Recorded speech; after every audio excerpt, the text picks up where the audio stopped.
ओम नमः शिवाय। दोस्तों, आपका हमारे चैनल पर स्वागत है।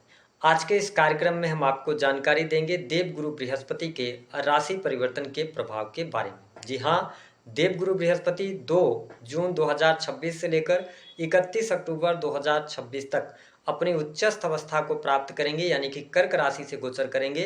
तो आप यदि वृश्चिक लग्न या वृश्चिक राशि के हैं तो आइए जानते हैं कि बृहस्पति का यह गोचर आपके जीवन में किस प्रकार के परिवर्तन लेकर आने वाला है। देखिए, वृश्चिक राशि वालों, यदि हम बात करते हैं जब देवगुरु बृहस्पति की, तो इन्हें नैसर्गिक तौर पे बहुत ही शुभ ग्रह के रूप में देखा जाता है।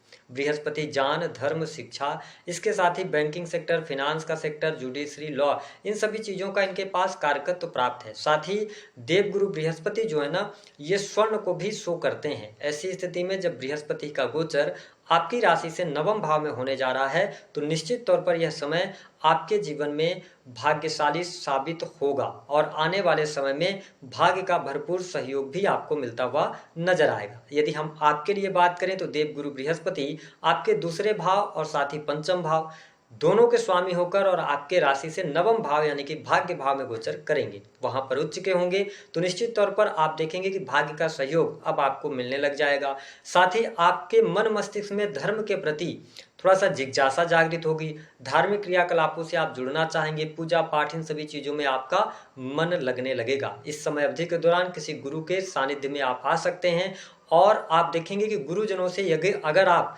कोई राय परामर्श अपने करियर को लेकर, जीवन को लेकर करते हैं तो उसका बहुत अच्छा बेनिफिट मिलेगा। इस समय अवधि के दौरान आपको बहुत अच्छे गुरु मिल सकते हैं। ये स्थिति यहाँ पर रहने वाली रहेगी।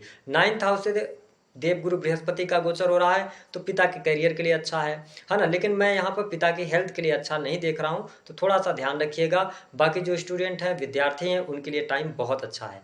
अगर आप पढ़ाई पीछे आपने छोड़ रखी थी, पढ़ाई करने का मन आपका फिर से करेगा, कुछ नई स्किल की तरफ आप बढ़ना चाहेंगे। अगर आप पढ़ाई के उद्देश्य से आप विदेश जाकर पढ़ाई करना चाहते हैं, अच्छा समय है। साथ ही हायर एजुकेशन के लिए बढ़िया है। और जैसा कि मैंने बताया कि जुपिटर से जुड़े हुए फील्ड में आपको अच्छी सफलता प्राप्त होती नजर आने वाली रहेगी। लोगों के प्रति अच्छा भाव भी आप रखेंगे। अब देखें, बृहस्पति की जो पंचम अमृतमय दृष्टि है वो आपके प्रथम भाव पर पड़ेगी। देखिए, पर्सनालिटी, व्यक्तित्व में निखार तो आपके आएगा, नॉलेज आपकी बढ़ेगी। आपकी जो बातें होंगी वो लोगों से अगर आप कहेंगे तो आपकी बातों को बड़े बड़े गौर से सुना जाएगा। यानी कि आपकी बातें, आपकी नॉलेज की वजह से आप बहुत ज़्यादा अपने आप को प्रभाव दिखाने में सफल होंगे समाज के अंदर। साथ ही अब देखें, फिर प्रथम भाव पर जब दृष्टि पड़ रही है तो ये रोगों से भी रक्षा करेंगे। यानी कि जो अभी तक आपको पेट से जुड़ी हुई समस्या आ रही थी या किसी भी प्रकार की समस्या चल रही थी हेल्थ से रिलेटेड, वह काफ़ी हद तक अच्छी होगी। यानी कि आप स्वस्थ भी होंगे और आत्मविश्वास भी बढ़ेगा। इसके साथ ही ये बात जरूर ध्यान रखें कि जिनका पहले से वजन थोड़ा सा ज़्यादा है तो थोड़ा खान पान पर ध्यान रखिएगा, अन्यथा ये मोटापा या वजन सडन गेन कर सकते हैं, तो इस पर थोड़ा ध्यान दीजिएगा। इसके अतिरिक्त देवगुरु बृहस्पति की जो 7वीं अमृतमय दृष्टि है वह आपके 3rd हाउस पर दृष्टि डाल रहे हैं। देखिए, नीच की दृष्टि है, तो हम ये कहेंगे कि इस समय अवधि के दौरान थोड़ा लेजीनेस से आपको बचना चाहिए। बाकी साहस और पराक्रम में वृद्धि होगी। छोटे भाई बहनों से आपको लाभ भी मिलता हुआ नजर आएगा। लेकिन इन 3 महीनों में थोड़ा सा संबंधों में उठापटक की स्थिति रहेगी। ठीक है, छोटे भाई बहनों के साथ में तो थोड़ा सा चीज़ों को संभालने का प्रयास कीजिएगा। बाकी जो लोग सेल्स के अंदर हैं, मीडिया, मार्केटिंग, क्रिएटिव फील्ड से जुड़े हुए हैं, तो 3rd हाउस आपके एक्टिवेट हो रहा है, तो इसमें आपको लाभ मिलेगा। जो लोग सोशल मीडिया के माध्यम से काम करते हैं, सडन उसमें तेजी आपको देखने को अवश्य प्राप्त होती नजर आने वाली है। जो लोग कम्युनिकेशन के फील्ड से जुड़े हुए हैं, ठीक है, तो आपको ये बात जरूर ध्यान रखना है कि आप किसी भी प्रकार से कम्युनिकेट कर रहे हैं या किसी से आप कमिटमेंट कर रहे हैं तो ओवर कमिटमेंट ना करें, इसका आपको ध्यान रखने की आवश्यकता रहेगी। साथ ही देवगुरु बृहस्पति की जो नवम अमृतमय दृष्टि है ये आपके 5th हाउस को देख रहे हैं। ठीक है, ऐसी स्थिति में जब ये 5th हाउस को देखेंगे तो पहली बात तो आपके लिए बुद्धि से जुड़े हुए कार्यों में अच्छी सफलता दिलाएंगे।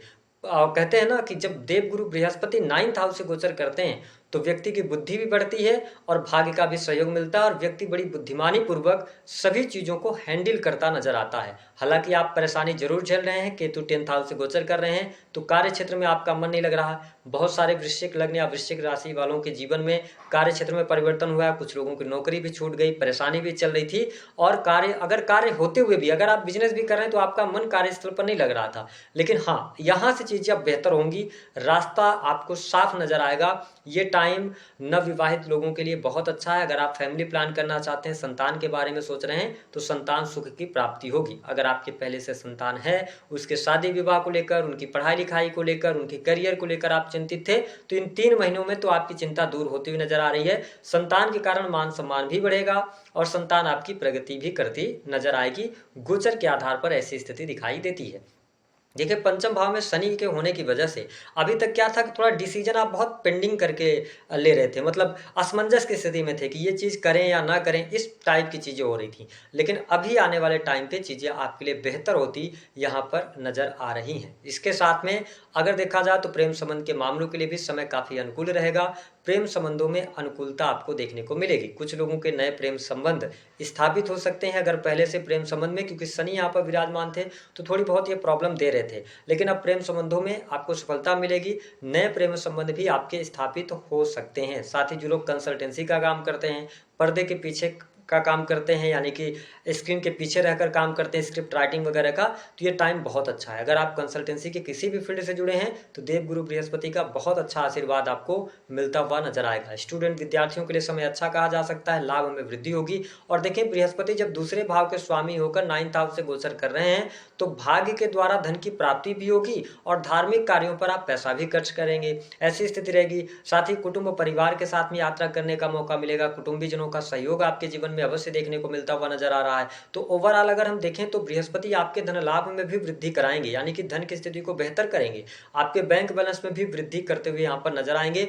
जो लोग नौकरी पेशा जीवन में ऐसी स्थिति बन गई थी कि नौकरी आप नहीं प्राप्त कर पा रहे थे, कोई ना कोई चुनौती सामने आ रही थी, जो लोग जॉबलेस हैं, उनको इस समय अवधि के दौरान अवश्य प्रयास करना चाहिए। भाग्य भाव से गोचर करते हुए बृहस्पति आपको आशीर्वाद जरूर प्रदान करेंगे, यानी कि नई नौकरी की संभावनाएं यहाँ पर अवश्य बनती हुई नजर आ रही हैं। प्राइवेट सेक्टर की अगर बात करें तो जो लोग प्राइवेट सेक्टर में हैं, मल्टीनेशनल कंपनीज में काम कर रहे हैं, लंबे समय से काम कर रहे हैं और आप चाह रहे थे आपका स्थानांतरण हो जाए, प्रमोशन हो जाए, तो ये टाइम अच्छा है। और अगर आपका प्रमोशन होता है, वृश्चिक लग्न या वृश्चिक राशि वालों, आपको जरूर आगे बढ़ना चाहिए। और जो लोग विदेश के लिए ट्राई कर रहे हैं, तो आप कोशिश कीजिएगा, इस समय अवधि के दौरान आपका सपना साकार हो सकता है। हमने कहा कि आप बड़ा साम्राज्य खड़ा करने का आपके पास मौका है, तो निश्चित तौर पर बिजनेस व्यापार में अब सफलता मिलने लग जाएगी। हालांकि थोड़ा सा अभी आप अपने आप को धीमा पने के साथ में देखेंगे, क्योंकि शनि की जो दृष्टि है ना, वो आपके 7th हाउस पर भी पड़ रही है। तो आपसे ये निवेदन रहेगा कि बाकी आप बिजनेस कीजिए, व्यापार में लाभ होगा, लेकिन 27 जुलाई के से लेकर और जो लास्ट अगस्त तक का टाइम है, इस टाइम फ्रेम के दौरान कोई बड़ा निर्णय ले रहे हैं तो वेल विशर से पूछ लीजिएगा। बाकी नौकरी पेशा जीवन भी अच्छा है, धन लाभ की भी स्थिति अच्छी होगी। तो कहीं ना कहीं से बृहस्पति का यह गोचर आपके जीवन में परिवर्तन अवश्य लेकर आ रहा है। दी गई जानकारी पसंद